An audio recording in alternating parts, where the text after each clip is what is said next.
അവിടെയൊക്കെ വളർന്നു. ഇവനിത് എവിടെ പോയി കിടക്കുന്നു? കാണുന്നുമില്ലല്ലോ. പോലീസ് വല്ലതും പൊക്കിയോ? ആ വരുന്നു. കൊച്ചോണ്ട് നിക്കാതെ ഇങ്ങോട്ട് കേറി വാടാ.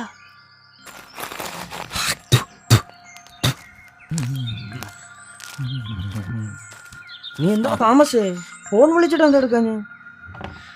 അത് ഫോൺ സൈലന്റ് ആയിരുന്നടാ. പിന്നെ എല്ലാ കാര്യങ്ങളും നോക്കി വെച്ചിട്ടല്ലേ വരാൻ പറ്റൂ. ബുക്കും കാണുന്നില്ലല്ലോ. അല്ല ചുമ്മാ ഇങ്ങനെ വരാൻ പറ്റത്തില്ല. നീ ആ ബുക്കിംഗ് എടുത്തേ. ഇരി.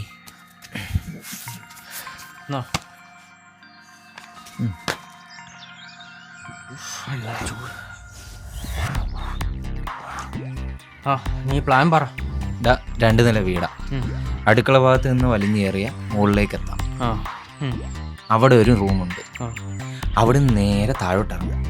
അവിടെ ആരൊക്കെ ഉണ്ട്? അവിടെ ഒരു അപ്പച്ചനും അമ്മച്ചിയും പിന്നെ ഒരു വേലക്കാരി, പിന്നെ മെഡിസിൻ എങ്ങാണ്ട് പഠിക്കുന്ന ഒരു പെങ്കൊച്ചുണ്ട്.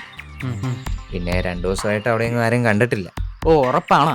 കഴിഞ്ഞ തവണ ഓടളക്കി ഇറങ്ങിയപ്പോഴേ ജസ്റ്റ് മിസ്സിനാ ആ തളർന്നു നടന്ന അമ്മച്ചിയുടെ ദേഹത്ത് വീഴാതെ. അത് നിനക്ക് നോക്കി ഇറങ്ങാൻ അറിയാത്തോണ്ടാ. ഇത് വാർത്ത വീടാ. പിന്നെ ഞാൻ പ്ലാനിട്ട് കയറിയ വീടുകളിൽ നിന്നും ഒരു വള്ളിയും കിട്ടിയിട്ടില്ല. ഇതോടാകുമ്പോ ഫണ്ട് തികയുണ്ടോ? നോക്കാം.